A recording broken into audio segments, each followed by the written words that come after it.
Bonsoir à toutes et à tous et bienvenue sur 8 Mont-Blanc, c'est l'heure du journal de la rédaction. Nous sommes le mercredi 17 avril 2019, voici les titres que nous allons développer. C'est le rendez-vous qui clôture traditionnellement la saison des sports d'hiver. Le 69e challenge des moniteurs a lieu toute la semaine à Valseny en Maurienne. L'occasion pour les pulls rouges de s'affronter et de porter haut les couleurs de leur station. Et puis nous prendrons la direction de Bassin, en Savoie, pour découvrir Tétralyre, un orchestre pas comme les autres. Créé en 1979, l'ensemble est composé uniquement de personnes en situation de handicap mental. Victoria Lopez est allée à leur rencontre. L'élan de solidarité pour reconstruire Notre-Dame se poursuit. 48 heures après l'incendie qui a ravagé une grande partie de la cathédrale en plein cœur de Paris, les promesses de dons pour l'aide à la reconstruction du monument ne cessent d'affluer. Chez nous, c'est la station de La Clusaz dans les Aravis qui a choisi de faire preuve de solidarité. André Vitoz, le maire de la commune et président de la Société des remontées mécaniques, a indiqué que les recettes du 28 avril, jour de fermeture du domaine skiable, seraient intégralement reversées au fonds prévu pour la réédification du monument le plus visité d'Europe. Valseny se drape de rouge toute la semaine. C'est un rendez-vous que les moniteurs de l'ESF ne manqueraient sous aucun prétexte. Le challenge des moniteurs réunit traditionnellement au mois d'avril les pulls rouges pour une semaine d'épreuves sportives et de convivialité pour bien clôturer la saison. Organisé à l'Alpe d'Huez en 2018, le challenge est de retour cette année en Pays de Savoie à Valseny pour cette 69e édition. Clémence Roualdès et Inès Guillemot sont allés y faire un tour. Cette année, le 69e challenge des moniteurs s'est installé dans la station de Valseny en Maurienne. L'occasion pour les professionnels du ski de fêter la fin de la saison. Une semaine de fêtes et de compétition. Environ 5000 personnes sont attendues. Pour les recevoir, une équipe leur est spécialement dédiée. Nous, on contribue, on est toute une équipe et on se déplace. Un petit peu comme la caravane du Tour de France. Chaque année, on va dans une nouvelle station, on apporte chacun avec nos qualités et on vient s'associer justement aux écoles organisatrices. Organisé par l'ESF, c'est aussi toute une vallée qui s'est mobilisée. Au niveau de l'organisation de ce challenge, c'est toute la Maurienne, les 17 écoles de ski de la Maurienne qui se sont regroupées. Vraiment un gros travail de cohésion au niveau de la vallée. Sur la vallée, il y a 700 moniteurs qui officient dans différentes ESF et ça représente un mélange de 200 moniteurs de toute la vallée pour travailler ensemble. Travailler ensemble, mais aussi apporter de la visibilité pour la station. Valseny, aujourd'hui, on a la prétention de jouer dans la cour des grands, d'être une grande station, de montrer qu'on est capable d'organiser des événements d'envergure. Sur place, toutes les générations sont confondues pour savourer le moment. C'est toujours convivial. Je vais participer à Valoir en 2011.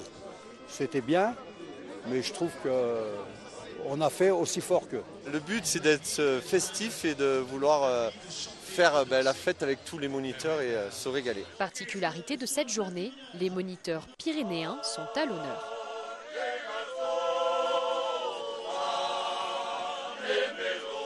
On a été appelés à venir chanter ici, à venir mettre l'ambiance, à venir apporter la culture pyrénéenne, à la culture montagnarde. Ça se marie bien ? C'est excellent. On a rencontré des jeunes savoyards qui sont venus chanter avec nous. C'était magnifique. Le 69e challenge des moniteurs se clôture samedi 20 avril avec la grande finale de slalom. Une finale que vous pourrez suivre en direct sur notre antenne ce samedi à partir de 8h30. La Banque européenne d'investissement vient d'accorder un prêt de 47 millions d'euros à l'ONERA, l'Office national d'études et de recherche aérospatiale. Cet accord prévoit la modernisation du parc de soufflerie de l'ONERA, le plus important en Europe. Cette signature a eu lieu ce mardi 16 avril sur le site de Modane-Avrieux en Savoie, qui accueille la plus grande soufflerie du monde. Ce financement permettra notamment d'en consolider les fondations. Et on passe à notre série de la semaine. Une série consacrée à l'univers carcéral. Et pour ce deuxième épisode, Jean-Paul Crespi s'est intéressé au Comité international de la Croix-Rouge et du Croissant-Rouge basé à Genève. Là-bas, un département spécifique s'assure que les personnes détenues dans les zones de conflit soient traitées avec humanité, ce qui inclut des conditions de vie acceptables, le maintien des liens familiaux et le respect des garanties judiciaires. Reportage. En toute discrétion et depuis sa création en 1863, le Comité international de la Croix-Rouge et du Croissant-Rouge mène de très nombreuses actions en faveur des personnes privées de liberté. Prisonniers de guerre, internés civils, prisonniers de droit commun ou migrants, l'institution genevoise, protégée par les conventions de Genève, qui lui octroie ce droit de visite, travaille sur tous les continents, quelle que soit la situation des pays dans lesquels son action derrière les barreaux s'inscrit. En 2018, le CICR a suivi 40 000 détenus dans 90 pays. On est le garant de rien et on est l'avocat pour une dignité humaine et des conditions de détention humaine. On est l'avocat ou l'institution qui essaie de convaincre pour mettre de la dignité là où il n'en reste parfois plus, pour rendre à la prison sa signification qui n'est que la privation de liberté et pas la punition ou la surpunition des personnes. Il y a une rhétorique ou un verbe que j'aime en détention, c'est essayer. C'est qu'il n'y a rien d'impossible et qu'il y a toujours un espoir. Voilà. Conditions de détention dégradées, surpopulation carcérale, délabrement des installations pénitentiaires, problèmes d'hygiène et de santé ainsi que de lourdes carences en nutrition. Les délégués détention doivent, au-delà des constats, proposer des solutions aux autorités pénitentiaires des pays concernés. Un travail collaboratif long et difficile, tant les besoins sont parfois importants et urgents. Souvent, on parle de la double peine. C'est-à-dire que c'est des gens qui sont en prison, qui ont des conditions de vie super difficiles, qui n'ont pas accès à l'extérieur. Et en plus, derrière, ils n'ont pas des conditions de vie normales, ils ont faim. Ce qu'on leur propose n'est peut-être pas adapté.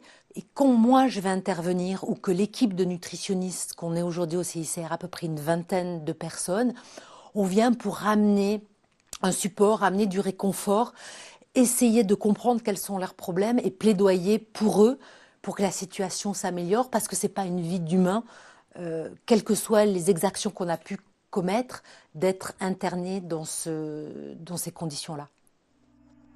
Parfois critiqué, souvent copié, le CICR se doit de dialoguer avec les autorités pour obtenir sans restriction l'accès aux personnes incarcérées, quelles que soient les situations ou les conflits. Car n'oublions pas sa mission, assurer des conditions de détention acceptables tout en protégeant le bien-être physique et mental des prisonniers. Une belle rencontre pour terminer ce journal. Faire du handicap une force et mettre en avant le talent des personnes atteintes de trisomie ou d'autisme, voici la mission de l'orchestre Trétralire. Créé en 1979 et basé à Bassin, près de Chambéry, l'ensemble est composé uniquement de personnes en situation de handicap mental. L'association à l'origine de ce projet a également créé une école de musique adaptée qui travaille avec plusieurs établissements spécialisés. Victoria Lopez a assisté à une séance de répétition. Il est 14h, Isabelle accorde les instruments. Geoffrey, Julien, Samantha, Johanna, les musiciens de l'orchestre Trétralire se retrouvent une fois tous les 15 jours. 3 heures de répétition, 3 heures pour oublier un peu son handicap.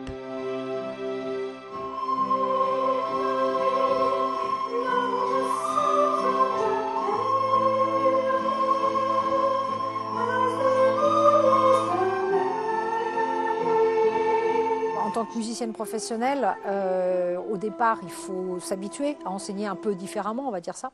Mais c'est vrai que les qualités musicales de tous ces musiciens font qu'on ne se pose plus de questions au bout d'un moment.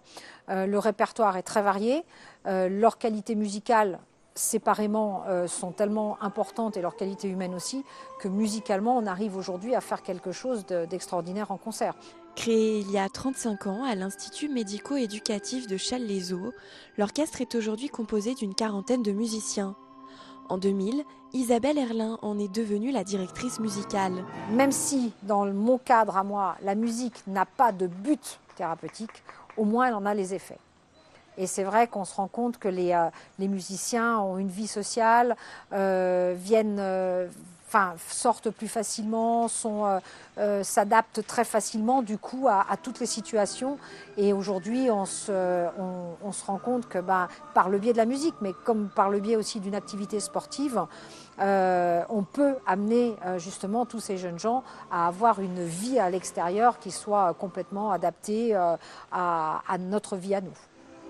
Chaque vendredi de répétition est attendu avec impatience par ces musiciens, scolarisés en institut médico-éducatif ou travailleurs en établissement d'aide par le travail. Ça me change les idées. Depuis tout petit, le piano, ça m'a toujours inspiré. On s'amuse bien, on rigole entre nous. Il y a une bonne entente dans l'orchestre. Quand je fais de la musique, ça me plaît et ça me vide la tête. Et je pense plus à rien d'autre. Chansons françaises, musique de film, œuvres classiques, le répertoire de l'orchestre est varié. À chaque concert, ces musiciens hors normes entraînent le public dans leur univers.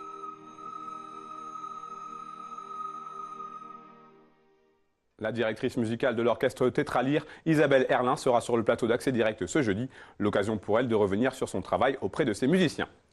Une information pratique avant de se quitter, la circulation sera particulièrement difficile ce jeudi 18 et ce vendredi 19 avril sur la route nationale 25 qui mène au tunnel du Mont-Blanc. Traditionnellement, de très nombreux automobilistes se rendent en Italie pour le week-end pascal. La préfecture de Haute-Savoie préconise donc d'éviter les heures de pointe jeudi entre 9h et 22h et vendredi entre 6h et 18h. Les services de l'État conseillent également de se tenir informés et de respecter la signalisation. C'est la fin de cette édition. Merci à vous pour votre fidélité à l'information sur 8 Mont-Blanc. Fanette, je te laisse conclure. Je vous retrouve avec plaisir ce jeudi pour un nouveau journal.